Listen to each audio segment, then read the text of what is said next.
Hello everyone and welcome to another video. This is Self-Assessment 2020. We're on part 7 and we're talking about finance. So far we've already covered spirituality, self-development and health, romance and family, business, and now finance. Let's get to it. Money, the thing that makes the world go round. There's something I was looking at online is relative versus absolute income. And the idea is basically you can have two people with their absolute income, their actual income being the same, but depending on what their relative expenditures are, they could be earning completely different amounts of money. You don't necessarily want to opt in and choose a job with a couple extra £1,000 a year if the result is an extra 50% in living expenses because of the choice in location, because relatively you're not making as much. If you've got one person living in the centre of New York ridiculous amounts of money on an apartment and someone living on the outskirts spending a quarter, obviously their ability to save and then ultimately reinvest into other things is going to be drastically different. This compounding over a long period of time will make big differences. What I've been doing is I've been trying to use things like Monzo and Sterling, and these are different online banks. I've been using banks like these, and I prefer banks like these because they've got pockets where you're able to strategically departmentalize different parts of money for different things. Basically, the more you can break something down, again, the easier it is for you to understand and manage. If you looked at the first video and I was talking about the topics of life, and if you break it down into chunks, you're able to analyze each individual component. It works exactly the same with money and most other things. You break it down into smaller and smaller, more manageable chunks, and then it's easier to understand. In the context of money, it's easier to see where your money is going in and out. If you put 10% of your money aside for learning, you can manage that and understand where it's going on. If you put 10% away for food expenses, again, you're able to manage and see where the money is going rather than it being in a single pot. Almost like, imagine if you had life and loads of problems around your surrounding life. If you put all of them in one jar, it becomes very confusing. If you break it down and take each part out individually, it becomes a lot more simple. So, using Monzo and Sterling, you break money down and you separate into different compartments. Businesses do this all the time, where they break it down into different compartments. They've got X amount that they need to spend on marketing, X amount that they can spend on new equipment or something like that, X amount for emergency funds. It's very helpful. Looking at finance and things like this, there is books I was reading. It's called The Millionaire Fastlane or How Millionaires Think, and it's basically going through and trying to describe the differences in thought processes between the rich and the poor.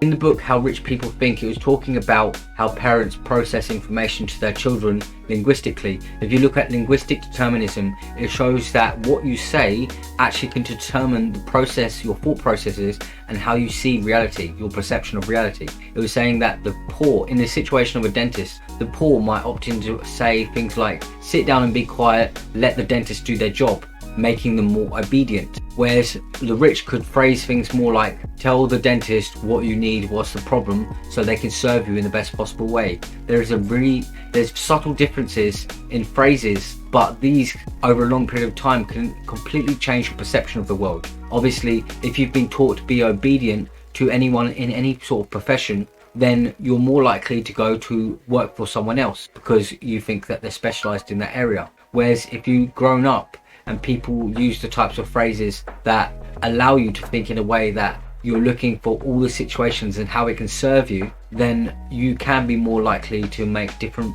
and arguably better decisions in the future. Like the rich normally make purchases that will ultimately gain them more money, either in the moment or for long run as well. They'll invest in things like double glazed windows to reduce the amount of heating they're spending, things like this, which is more logical than spending all the money on clothing or something like this. There is no opportunity to get a return on your investment. It makes it completely redundant. If you watched my last video and it's talking about business, it was showing about Shopify stores only costing £30, and I still haven't done it, even though the amount of research that I've done. I'm aware that I've been purchasing other things that is not going to allow me to make a return on my investment, in the same way that £30 a month for a Shopify, and to learn through the process of that is a relatively small amount. It's almost nothing in comparison to the potential future gains.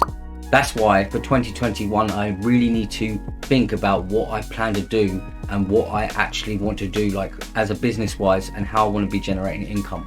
Because the Shopify thing is something I really want to look into, or really want to succeed.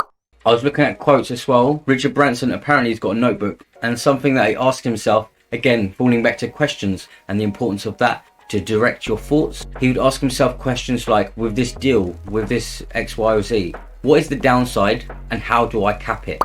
2 questions that can help you in the future. You go to do a business deal, you go to make an investment, or you go to do something with a slight bit of risk. You ask yourself, what is the downside? And then how do I mitigate it? How do I stop that? Simple questions can help you a lot in the future. Helps you go through a good process of thought to think clearly. I was reading about something called the law of diminishing returns. The law of diminishing returns is when you do something so much that you haven't got the same amount of returns. For me, this relates a lot to the 80-20 Pareto's principle, finding the 20% that's going to give you 80% of the reward. Anything beyond that, you're diminishing your returns, waste of time.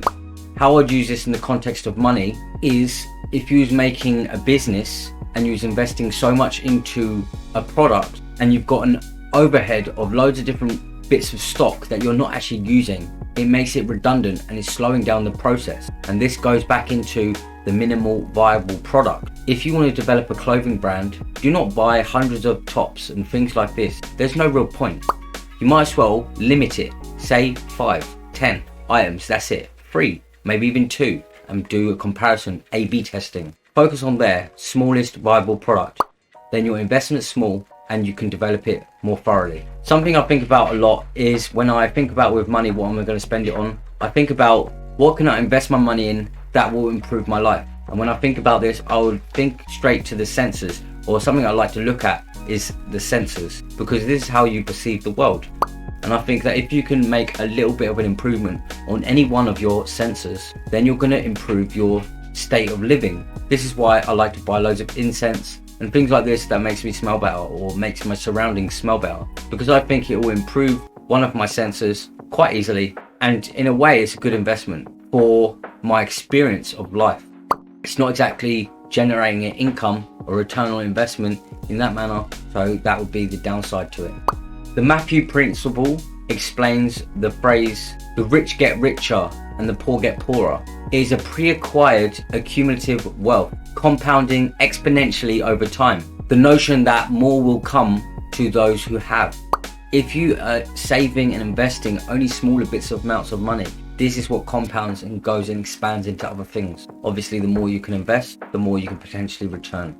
Charlie Munger and Warren Buffett, 2 of the most famous, I would arguably famous investors. One quote I really like is that it is remarkable how much long-term advantages people like us can have by consistently trying not to be stupid rather than being smart. This is some notes from the book How Rich People Think. Choose a business with your heart, but operate with your head.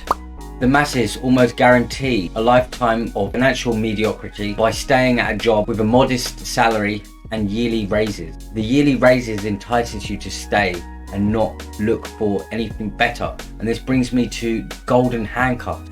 Golden handcuffs. You get trapped into paying different bills. As your salary increases, you make more expenditures, more monthly payments for many different things that you don't necessarily need, and they cuff you to it in the sense that now you're unable to quit your job because your expenditures and lifestyle has changed to mirror your increases in salary. They cuff you to even attempting to find a better option. When you get a good paying job, it becomes increasingly more difficult to make risks that can generate you more wealth in a business or something. Another good quote: when you see a successful person in the street and all their public glories, you never see the private sacrifices they made to reach them. The fast and the slow pound. Fast pound is where can you make money immediately and generating good cash flow, and a slow pound is where you're going to put that money to invest it and to generate more wealth long term. Fast pound and slow pound. Fractional reserve banking is the fact that banks themselves can fracture money, and when you invest £1,000, they can actually hold the power to lend out, I think it was 8 times more. So really they want to lend you money, so they've got the power of lending more money, and if you don't pay back, then they get to keep all your actual assets, all your commodity value objects. And this is the difference between commodity currency and fiat currency. Fiat currency is what we know in most cases today. Fiat meaning within God we trust. The government says that it's money and it's of value, and it is, it becomes it. Fiat currency. Whereas commodity currency, on the other hand, is types of currency where the value is inherently in the object itself. This could be precious minerals, it could be your car if that's valuable, I guess, to you in that moment. That would be your commodity personally. But then there's obviously the universal and societal commodities. Good quote I read by Dan Locke. I've seen loads of questionable things online, scam artists, all sorts of things like this. But some of the things stolen from other people or not, it is valid. I heard him say one quote, "You do not need more money, you need a better strategy." And basically talking about the situation of positioning yourself to make good business deals essentially. If you've got a good enough strategy, you don't essentially need money. You can leverage the power of other people's money. You can leverage the power of OPM, other people's money. Some more notes here. So Federal Reserve banks. So people think the government makes money, but it's actually Federal Reserve banks that license to issue money. Then they sell it to the government and things like this. Again, following from the last video, arbitrage. Arbitrage is simultaneously buying and selling things at different price. You buy a toothbrush here for £5 and you sell it there for £7.50. You being in the middle, transactional, you gain £2.50. Arbitrage. Other things with money is try not to be a victim of social proof. Again, it's not going to be generating you wealth, income in the future. Stop seeing your money or income as a fruit. Do not use spending money as a reward for different tasks that you're doing, because this could become uncontrollable. Stop expecting a raise before you learn how to save, in the fact that it's like the holes in the bucket. You can try and get more money, yes, but if you don't know how to save at all, then it's kind of useless. Robert Kiyosaki is a very good person to be looking at. He does real estate and he does loads of things as well. And he says that using your own money is lazy. He also wrote Rich Dad Poor Dad. I read that, it's pretty good. I think I'm reading so much books that a lot of it is becoming very vague in my mind. This is why it's good to have flashcards with different bits of information on them.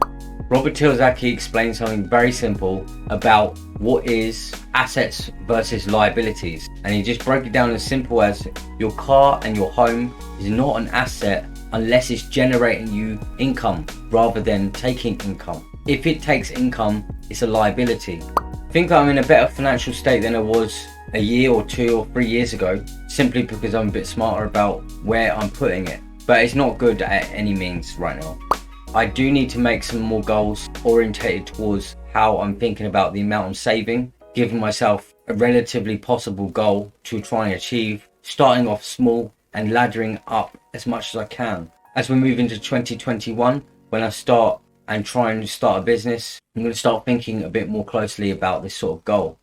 Other than that, this is all that I've got to say for this video. Take care, people, and see you for the next one. Like and subscribe right now. Bye bye.